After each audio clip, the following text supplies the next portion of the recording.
Hi, in this part of the video, I am going to tell you that when will you know that your teeth is going to be infected, or how should you start protecting your teeth at that stage. So if you are unknown about that and you are not aware, then you have to face a lot of consequence in future, because most of us, they don't care about the teeth at the initial stage, and that creates the great problem for their in future. So I am going to tell you about that in this part of the video. तो इस part of the video हम आपको बताना चाहते हैं कि कैसे आप जान लें कि आपका दांत खराब होना शुरू हो चुका है, ठीक है। और अगर आप नहीं जानेंगे तो फिर आपकी इच्छा है।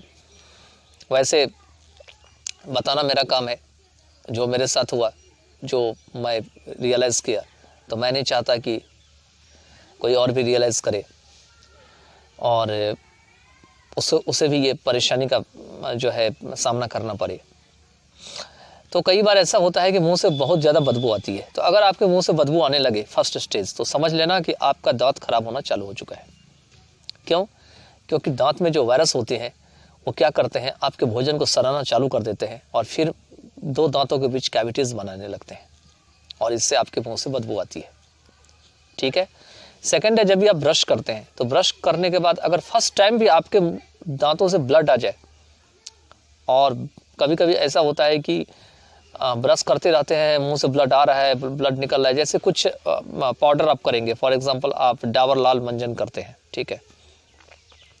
वैसे डाबर लाल मंजन करने वाले को कम ये प्रॉब्लम होती है, क्योंकि इस तरह के जो मंजन होते हैं बहुत ही इफ़ेक्टिव होते हैं। तो कई बार ऐसा होता है कि आप कुछ इस तरह के मंजन करते हैं जिसका कलर बिल्कुल ब्लड की तरह है, तो आप ब्रश तो कर रहे हैं, तो वो क्या हो जा रहा है, वो मंजन के साथ बिल्कुल मिल करके बाहर निकल जा रहा है। जब आप कुल्ला करें आपको पता ही नहीं चलता है कि आपके दांत से वाकई में ब्लड जा रही है। तो अगर आप कभी भी वाइट पेस्ट करते हैं या इस तरह के पेस्ट करते हैं जिसमें कि ब्लड की क्वांटिटी दिख सके, तो उसके बाद क्या होता है कि जब भी आप बाथरूम में जा कर के आप या लेबोरेटरी में जा कर के अपना माउथ को साफ कर रहे होते हैं, तो उस समय अचानक सा ब्लड आता है। तो अगर आपको फर्स्ट टाइम भी ब्लड आ जाए तो आप संभल जाओ, इसीलिए संभल जाओ बिकॉज़ ये आपकी परेशानी को शुरू कर चुका है। मतलब अभी जो इन्फेक्शन का जो रेट है या लेवल है वो बिल्कुल दांतों के ऊपर में है, अभी वो अंदर नहीं इंक्रीज़ किया है। और मैं क्या करता था कि मेरे साथ ऐसा हुआ तो मैं इग्नोर करता रहा। मैं सोचा कि 2 महीने के बाद ठीक हो जाएगा, 2 दिन के बाद ठीक हो जाएगा, 2 हफ्ता के बाद ठीक हो जाएगा, 4 दिनों के बाद ठीक हो जाएगा। अपने दोस्तों से भी पूछा तो उन्होंने कहा मेरे को भी हो रहा था, तो मैंने जो है मेरा भी ऐसे ही हो रहा था। होता है ये सब, कभी कभी ब्लड आ जाती है, लेकिन नहीं, अगर आपको किसी चीज़ को का समाधान करना है तो उसको आप शुरू में ही समाधान कर लीजिए। अगर हो सके तो, अगर आप उसके लिए लायक हैं तो आपको कर लेना चाहिए, और नहीं तो कोई बात नहीं है, अपनी इच्छा है, करना या ना करना ये तो सबकी अपनी जो है एक अपनी जो है थॉट है कि वो क्या करना चाहता है क्या नहीं करना चाहता है, ठीक है। तो अगर फर्स्ट टाइम में हो जाए तो आप सीधा डॉक्टर के पास जाइए। मैंने डॉक्टर किस तरह के डॉक्टर के पास जाना चाहिए वो मैंने पहले वीडियो में बता दिया है।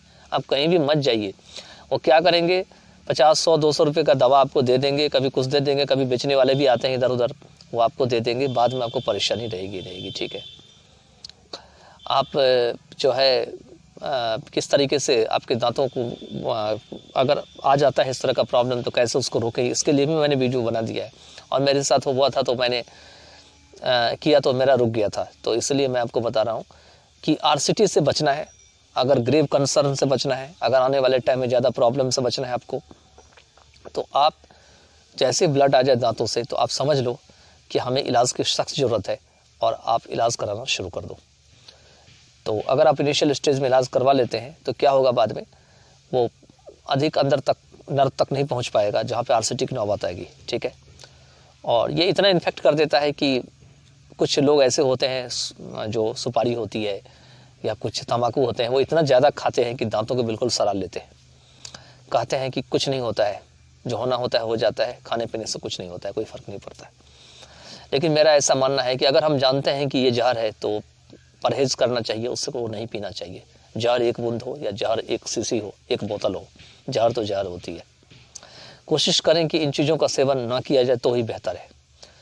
और अगर इंटॉक्सिकेटेड हो जाते हैं आप, जब आप हैबिचुअल हो जाते हैं, आदत हो जाती है, तो खैर कोई बात नहीं है। अगर आप करते भी हैं तो ध्यान रहे कि दांतों को सुरक्षित करके आप करें, क्योंकि यही अनमोल है आपके लिए। अगर ये बचा रहेगा तभी आप कुछ खा पी पाएंगे, नहीं तो फिर आप ऐसे ही रह जाएंगे डैमेज्ड। तो चलिए, आई होप कि आप ये सब प्रोसेस करेंगे और it will help U a lot in future. And as usual, I also told you in the last part of the videos that if you want to get the explanation in English, I will also make videos in English. Okay, thank you so much.